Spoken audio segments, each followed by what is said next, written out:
del hospitalario y halagando su vanidad con llamarlo arroso y velloso su paternidad. Parece que el muy tunante guardaba en la memoria este para surgir, con adularte basta, la lisonja es jabón que no se gasta. Mucho alcanza un adulador, sobre todo cuando sabe exagerar la lisonja. A propósito de adulaciones, no recuerdo en qué cronicón he leído que uno de los virreyes del Perú fue hombre que se pagaba infinito que lo creyesen omnipotente. Discurríase una noche en la tertulia palaciega sobre el Apocalipsis y el juicio final, y el virrey, volviéndose a un garnacha, mozo limeño y decidor, que hasta ese momento no había despegado los labios para hablar en la cuestión, le dijo: ¿Y usted, señor doctor, cuándo cree que se acabará el mundo? Es claro, contestó el interpelado, cuando vuecencia mande que se acabe. Agrega el cronista que el virrey tomó por lisonja fina la picante y epigramática respuesta. Si viviría el hombre convencido de su omnipotencia. A la postre el buen lego mordió el anzuelo y empezó por desenterrar 100 peluconas. Y la botica se puso luciendo en el mostrador 4 redomas con aguas de colores y una garrafa con pececitos del río. En los escaparates se ostentaban también algunos elegantes frascos de drogas, pero con el pretexto de que hoy se necesita tal bálsamo y mañana cual menjurje, llegó el boticario a arrancarle a su socio todas las muelas que tenía bajo tierra. Y pasaron meses, y el mocito, que entendía de picardías más que una culebra, le hacía cuentas alegres, hasta que aburrido carapulcra le pues, señor, es preciso que demos un balance y cuanto más pronto. Convenido, contestó impávido cututeo mañana mismo nos ocuparemos, y aquella tarde vendió a otros del oficio, por la mitad de precio, cuanto había en los escaparates, y la botica quedó limpia sin necesidad. Cuando al día siguiente fue carapulcra en busca del compañero para dar principio al balance, se encontró con que el pájaro había volado, y por única existencia la garrafa de los peces. Púsose el lego furioso, y en su arrebato cogió la garrafa y la arrojó a la acequia diciendo: a nadar, peces. Y he aquí, por si ustedes lo ignoran, el origen de esta frase. Y luego el padre carapulcra tomándose la cabeza entre las manos, se dejó caer en un sillón de baqueta murmurando: a pícaro. Con 4 simples me dijo que se ponía una botica. Embustero. Él la puso con solo un simple Y ese fui yo. Conversión de un libertino de bayeta de temblor, con un letrero que diga, copla popular en 1746. En el convento de la Merced existe un cuadro representando un hombre a caballo, que no es San Pedro Nolasco sino un criollo del Perú, dentro de la iglesia y rodeado de la comunidad. Como esto no pudo pintarse a humo de pajas, sino para conmemorar algún suceso, dime a averiguarlo, y aquí la tradición que sobre el particular me ha referido un don Juan de Andueza era todo lo que hay que ser de tarambana y mozo tigre. Para esto de chamuscar casadas y encender doncellas no tenía gran devoto de San Rorro, patrón de holgazanes y borrachos, vivía, como dicen los franceses, _aujor lejor _ y tanto se le daba de lo de arriba como de lo de abajo. Mientras encontrara sobre la tierra mozas, vino, naipes, pendencias y francachelas, no había que esperar reforma en Paragallo sin traba, todo terreno es _cancha _.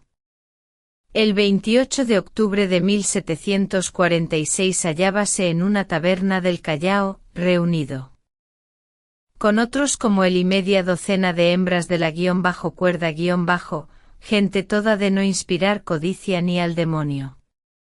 El copeo era en regla, y al son de una guitarra con romadizo, una de las mozuelas bailaba con su respectivo galán una desenfrenada sajuriana o cueca como hoy decimos, haciendo contorsiones de cintura, que envidiaría una culebra, para levantar del suelo con la boca y sin auxilio de las manos, un cacharro de aguardiente. A la vez y llevando el compás con palmadas, cantaban los circunstantes, que se quema el sango. Aquella bacanal no podía ser más inmunda, ni la bailarina más asquerosamente lúbrica en sus movimientos. Eso era para escandalizar hasta a un budinga. Con decir que la jarana era de las llamadas de cascabel gordo, ahorro gasto de tinta. La zamacueca mozamala es un bailecito de mi tierra y que, nacido en Lima, no ha podido aclimatarse en otros pueblos. Para bailarlo bien es indispensable una limeña con mucha sal y mucho rejo. Según la pareja que lo baila puede tocar en los extremos, o fantásticamente espiritual o desvergonzadamente sensual, habla al alma o a los sentidos. Todo. Refieren que un arzobispo vio de una manera casual bailar la mozamala, y volviéndose al familiar que lo acompañaba, preguntó, ¿cómo se llama este bailecito? Mal puesto nombre. Esto debe llamarse la resurrección de la carne Acababan de picar a bordo del navío de guerra San Fermín construido en 1731 en el astillero de Guayaquil, con gasto de 80.000 pesos, las 10:30 de la noche, cuando un ruido espantoso, acompañado de un atroz sacudimiento de tierra, vino a interrumpir a los jaranistas. Pasado y sin cuidarse de averiguar lo ocurrido en la población, volvió aquella gentuza a meterse en el chiribitil, y a continuar él. Un cuarto de hora después Juan de Andueza, que había dejado su caballo a la puerta del lupanar, salió para sacar cigarros de la bolsa del pellón, y de una manera inconsciente dirigió la mirada hacia el mar. El espectáculo que éste ofrecía era tan aterrador, que Andueza se puso de un brinco sobre la silla, y aplicando espuela al caballo, pardo al escape, no sin gritar a sus compañeros de orgía, agarrarse, muchachos, que el mar se sale y apaga el sango. En efecto, el mar, como un gladiador que reconcentra sus fuerzas para lanzarse con mayor brío sobre su adversario, se había retirado 2 millas de la playa, y una ola gigantesca y espumosa alanzaba sobre la. De los 7.000 habitantes del Callao, según las relaciones del marqués de Obando, del jesuita Lozano y del ilustrado Llano Zapata, no alcanzó al número de 211 años, contados desde la fundación de la ciudad por las olas. El terremoto, habido a las 10:30 de la noche, ocasionó en Lima no menores estragos, pues de 70.000 habitantes quedaron 4.000 sepultados entre las ruinas de los edificios. En 3 minutos dice uno. De los escritores citados quedó en escombros la obra de 211 años, contando desde la fundación de la ciudad. Aunque los templos no ofrecían seguro asilo, y algunos, como el de San Sebastián, estaban en el suelo, abriéronse las puertas de las principales iglesias, cuyas comunidades elevaban preces al Altísimo en unión del aterrorizado pueblo que buscaba refugio en la casa del Señor. Entretanto ignorábase en Lima el atroz cataclismo del Callao, cuando después de las 11 un jinete penetrando a escape por un lienzo derrumbado de la muralla, cruzó el rastro de San Jacinto y la calle de San Juan de Dios, y viendo abierta la iglesia de la Merced, lanzóse en ella y llegó a caballo hasta cerca del altar mayor, con no poco espanto del afligido pueblo y de los mercedarios, que no atinaban a hallar disculpa para semejante profanación. Detenido por los fieles el fogoso animal, dejóse caer el helebronado jinete y poniéndose de rodillas delante del comendador, gritó: «Confesión. Confesión. El mar se sale». Tan tremenda noticia se esparció por Lima con velocidad eléctrica, y la gente echó a correr en dirección al San Cristóbal y demás cerros. No hay pluma capaz de describir escena de desolación tan infinita. El virrey Manso de Velazco estuvo a la altura de la aflictiva situación, y el monarca le hizo justicia premiándole con el título de conde de Juan de Andueza. El libertino cambió por completo de vida y vistió el hábito de lego de la Merced, en cuyo convento murió en olor de santidad. El rey del monte, que entre otras cosas, trata de cómo la reina de los Terranovas perdió honra, cetro y vida con el cristianismo, que es fraternidad, nos vino desde la civilizada Europa, y como una negación de la doctrina religiosa, la trata de esclavos. Los crueles expedientes de que se valían los traficantes en carne humana para completar en las costas de África el cargamento de sus buques, y la manera bárbara como después eran tratados los infelices negros, no son asuntos para artículos del carácter ligero de mí. El esclavo que trabajaba en el campo vivía perennemente amagado del látigo y el grillete, y el que lograba la buena suerte de residir en la ciudad tenía también, como otra espada de Damocles, suspendida sobre su cabeza, la amenaza de que al primer renuncio, se abrirían para él las puertas de hierro de un amasijo. Muchos amos cometían la atrocidad de carimbar o poner marcas sobre la piel de los negros, como se practica actualmente con el ganado vacuno o caballar, hasta que vino de España real cédula prohibiendo la carimba. En el siglo anterior empezó a ser menos ruda la existencia de los esclavos.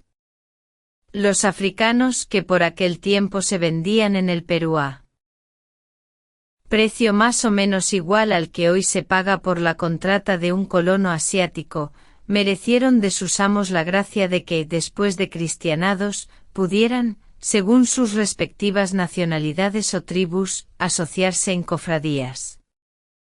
Aún creemos que vino de España una real cédula sobre el particular. Andando los años y con sus ahorrillos y gajes, llegaban muchos esclavos a pagar su carta de libertad, y entonces se consagraban al ejercicio de alguna industria, no siendo pocos los que lograron adquirir una decente fortuna.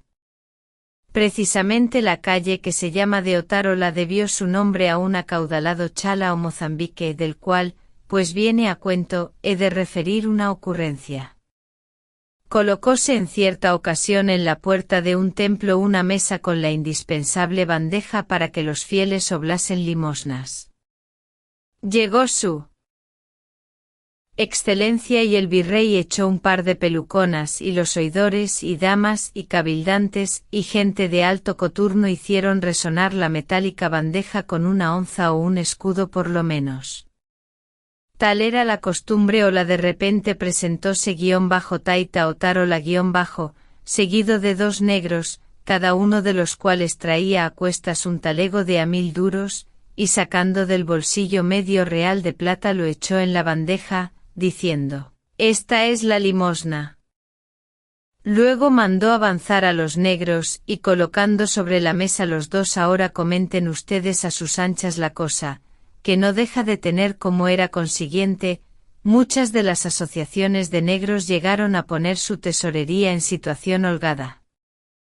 Los angoules, carabelís, mozambiques, congos, chalas y terranovas compraron solares en las calles extremas de la ciudad, y edificaron las casas llamadas de cofradías.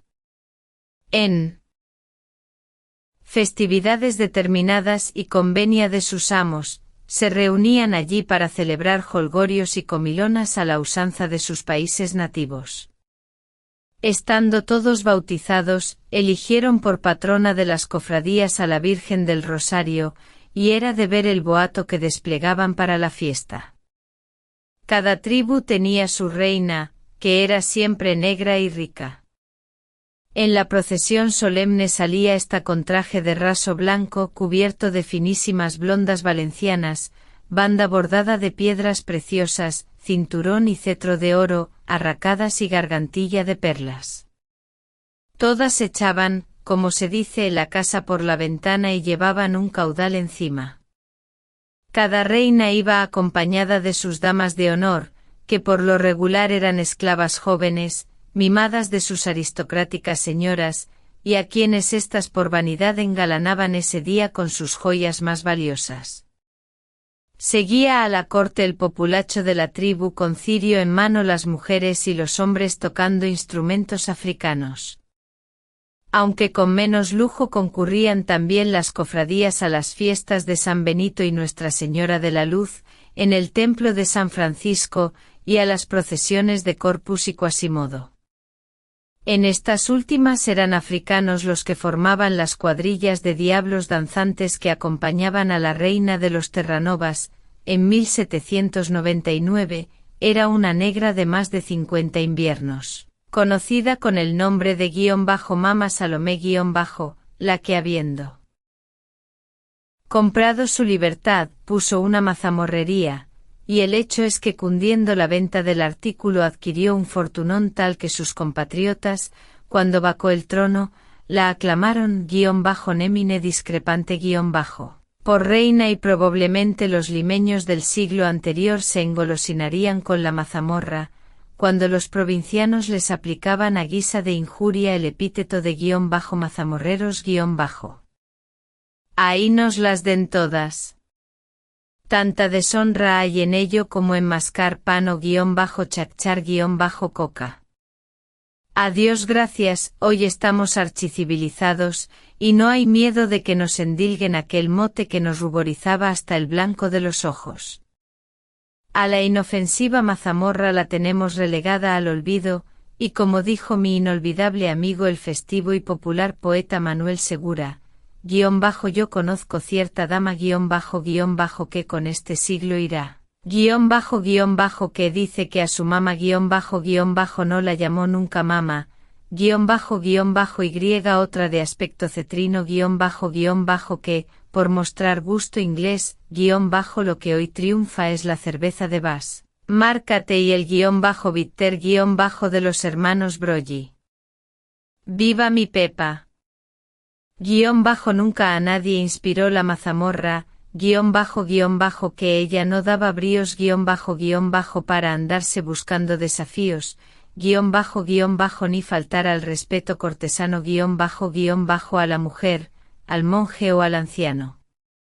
Mientras hoy, con un vaso de cerveza a cuestas, o una copa vergonzante de bitter de Torino, hasta al gigante le echa a una dama el último galopo. La diferencia es nada. ¿Ganamos o perdemos, camarada? Basta de digresión, y adelante con los faroles. Años llevaba ya nuestra Macuita en pacífica posesión de un trono tan real como el de la reina Pintiquiniestra. Pero mire usted lo que es la. Como nadie alcanzaba a hacer competencia a la acreditada mazamorrería de _mama Salomé, otra del gremio levantó la especie de que la Terranova era bruja, y que para hacer apetitoso su manjar meneaba la olla, ¡qué asco!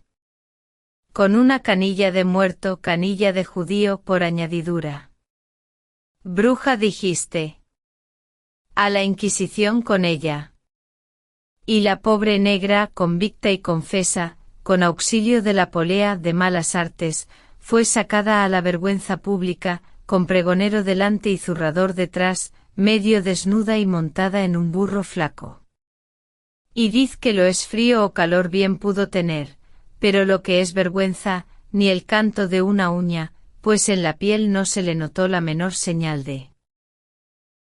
Entendido está que la Inquisición se echó sobre el último maravedí de la mazamorrera, y que los Terranovas la negaron obediencia y la destituyeron.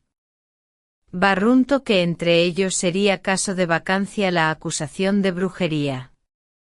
No conozco el artículo constitucional de los Terranovas, pero me gusta, y ya lo quisiera ver incrustado en el código político de mi tierra, en que tachas peores no fueron nunca pretexto para tamaño desaire. Mama-Salomé, reina de Mojiganga o de Mentirijillas, no se parecía a los soberanos de verdad, que cuando sus vasallos los echan del trono, poco menos que a puntapiés, se van orondos a comer el pan del extranjero y engordan, que es una maravilla, y hablan a tontas y locas de que Dios consiente, pero no para siempre, y que como hay viñas, han de volver a. Mama-Salomé no intentó siquiera una revolucioncilla de mala muerte, se echó a dar y cavar en la ingratitud y felonía de los suyos, y a tal grado se le melancolizó el ánimo, que sin más ni más se la llevó pateta. De cómo la muerte de una reina influyó en la vida de un rey-Mama-Salomé dejaba un hijo, libre como ella y mocetón de 15 años, el cual se juró a sí mismo, para cuando tuviese edad, vengar en la sociedad el ultraje hecho a su madre encorozándola por bruja, y a la vez castigar a los Terranovas por la rebeldía contra su reina.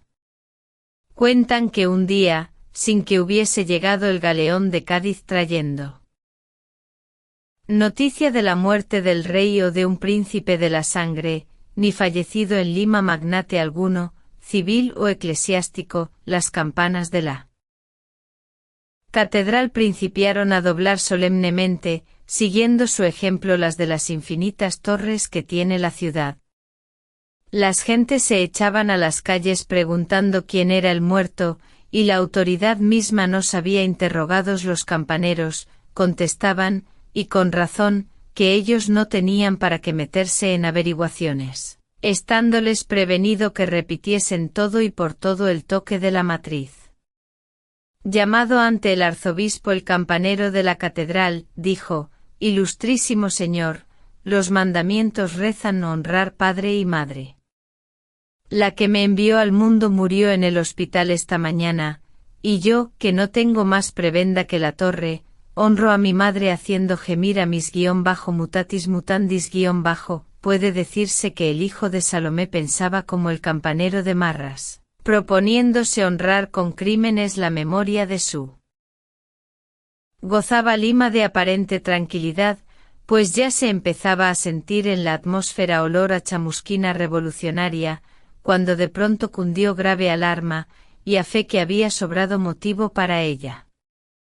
Tratábase nada menos que de la aparición de una fuerte cuadrilla de bandoleros, que no contentos con cometer en despoblado 1001 estropicios, penetraban de noche en la ciudad, realizaban robos y se retiraban tan frescos como quien no quiebra un plato ni cosa que lo valga.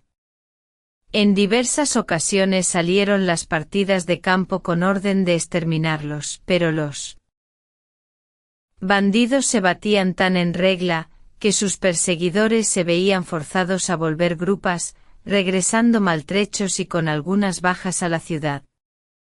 Rara era la incursión de los bandoleros a la capital en que no se llevasen cautivo algún Terranova, que pocos días después devolvían bien azotado y con la cabeza al rape.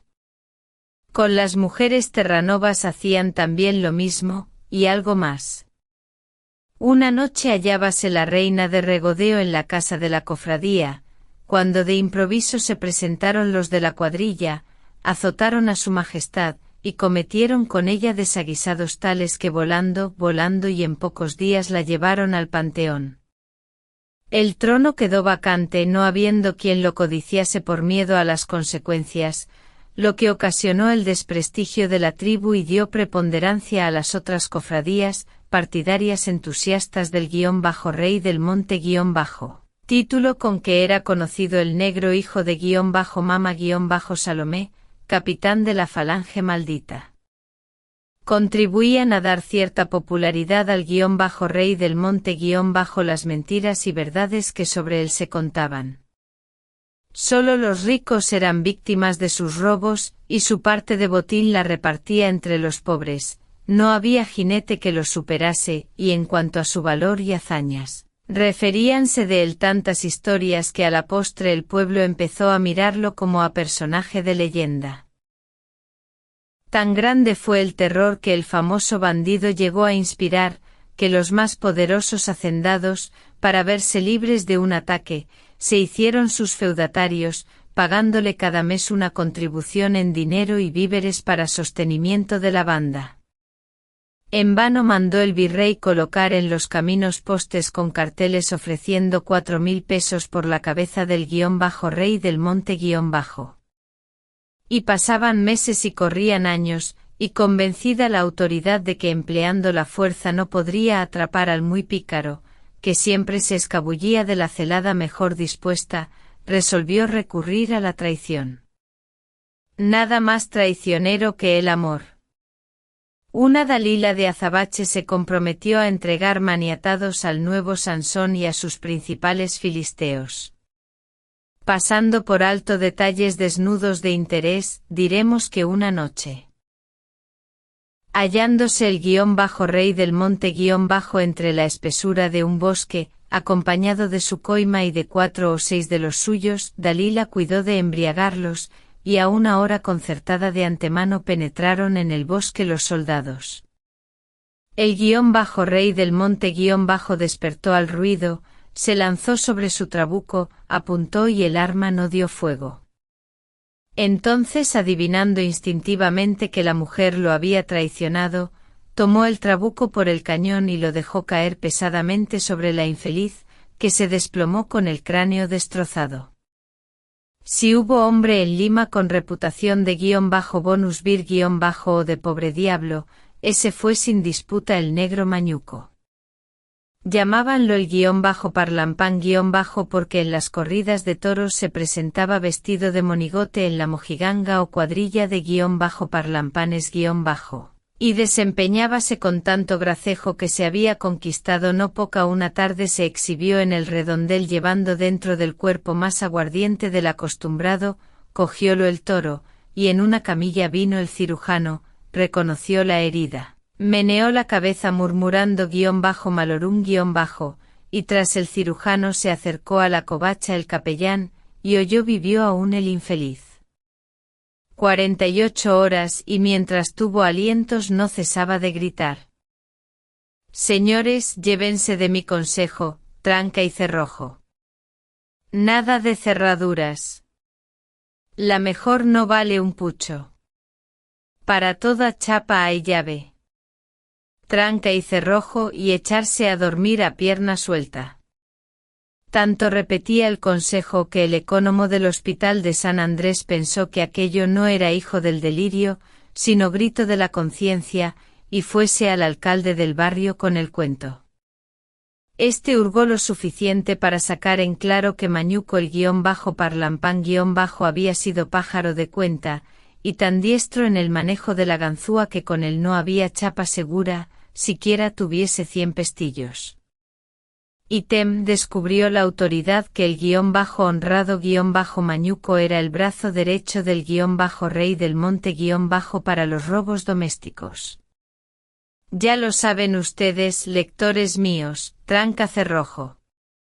Concluyamos ahora con su majestad el -rey donde se ve que para todo Aquiles hay un Homero inmenso. Era el gentío que ocupaba la Plaza Mayor de Lima en la mañana del 13 de octubre de 1815. Todos querían conocer a un bandido que robaba por amor al arte, repartiendo entre los pobres aquello de que despojaba a los ricos. El -rey del monte y 3 de sus compañeros estaban condenados a muerte. La N de Palo se alzaba fatídica en el sitio de costumbre, frente al el virrey Abascal, que había recibido varios avisos de que grupos del pueblo se preparaban a armar un motín para libertar al sentenciado. Rodeó la plaza con tropas reales y milicias cívicas. La excitación no pasó de oleadas y refunfuños, y el verdugo Pancho Sales llenó tranquilamente sus funciones. Al día siguiente se vendía al precio de £1 de plata un chabacano romance, en que se relataban con exageración gongorina las proezas del ahorcado. Del mérito del romance encomiástico bastará a dar una idea este fragmento, _más que rey, Cid de los Montes __ fue por su arrojo tremendo __ por fortunado en la lidia __ Roldán de tez africana __ desafiador de mil riesgos __ no le rindieron bravuras __ sino a Dids le rindieron por supuesto que el poeta agotó la edición y pescó buenos cuartos. 3 cuestiones históricas sobre Pizarro: ¿supo o no supo escribir? ¿Fue o no fue marqués de los Atavillos?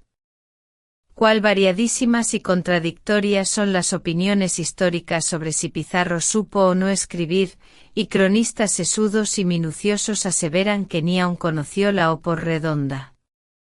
Así se ha generalizado la anécdota de que estando Atahualpa en la prisión de Cajamarca, uno de los soldados que lo custodiaban le escribió en la uña la palabra _Dios _. El prisionero mostraba lo escrito a cuantos le visitaban, y hallando que todos, excepto Pizarro, acertaban a descifrar de corrido los signos. Tuvo desde ese instante en menos al jefe de la conquista, y lo consideró inferior al último de los españoles.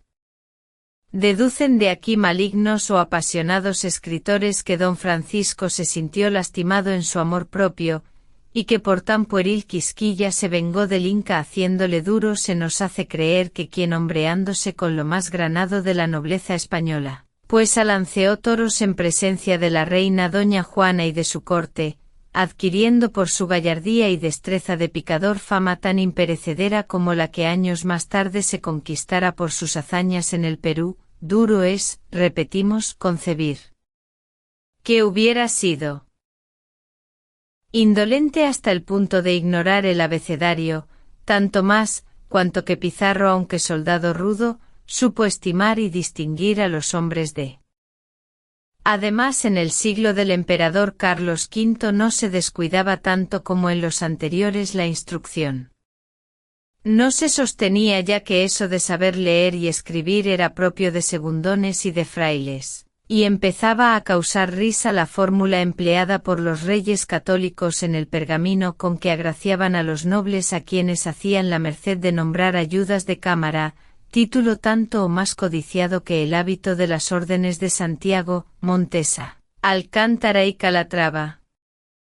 Una de las frases más curiosas y que, dígase lo que se quiera en contrario, encierra mucho de ofensivo a la dignidad del hombre, era la siguiente: y por cuanto vos, Perico de los Palotes, nos habéis probado _ no saber leer ni escribir y ser expedito en el manejo de la aguja _ hemos venido en nombraros ayuda de nuestra Real Cámara, etc. Pedro Sancho y Francisco de Jerez, secretarios de Pizarro antes que Antonio Picado desempeñara tal empleo, han dejado algunas noticias sobre su jefe, y de ellas, lejos de resultar la sospecha de tan suprema ignorancia, aparece que el gobernador _ leyó cartas _ No obstante, refiere Montesinos en sus _ Anales del Perú _ que en 1525 se propuso Pizarro aprender a leer, que su empeño fue estéril, y que contentóse solo en aprender a firmar. Reíase de esto Almagro, y agregaba que firmar sin saber leer era lo mismo que recibir una herida sin poder. Tratándose de Almagro el Viejo es punto históricamente comprobado que no supo leer. Lo que sí está para nosotros fuera de duda, como lo está para el ilustre Quintana, es que don Francisco Pizarro no supo escribir, por mucho que la opinión de sus contemporáneos no ande uniforme en este punto. Bastarla para probarlo tener a la vista el contrato de compañía celebrado en Panamá, a 10 de marzo de 1525, entre el clérigo Luque, Pizarro y Almagro, que concluye literalmente así: y porque no saben firmar el dicho capitán Francisco Pizarro y Diego de Almagro, firmaron por ellos en el registro de esta carta Juan de Panés y Álvaro del un historiador del pasado siglo dice: en el archivo eclesiástico de Lima he encontrado varias cédulas e instrumentos firmados del marqués, en gallarda letra. los que mostré a varias personas, cotejando unas firmas con otras, admirado de las audacias de la calumnia con que intentaron sus enemigos desdorarlo y apocarlo, vengando así contra este gran capitán las pasiones propias y en oposición a este. Zárate y otros cronistas dicen que Pizarro solo sabía hacer 2 rúbricas, y que en medio de ellas, el secretario ponía estas palabras, _el marqués Francisco Pizarro _. Los documentos que de Pizarro he visto en la Biblioteca de Lima, sección de manuscritos, tienen todos las 2 rúbricas. En unos se lee _Franks. Picarro _ y en muy pocos _ el marqués _ En el archivo nacional y en el del Cabildo existen también varios de estos autógrafos.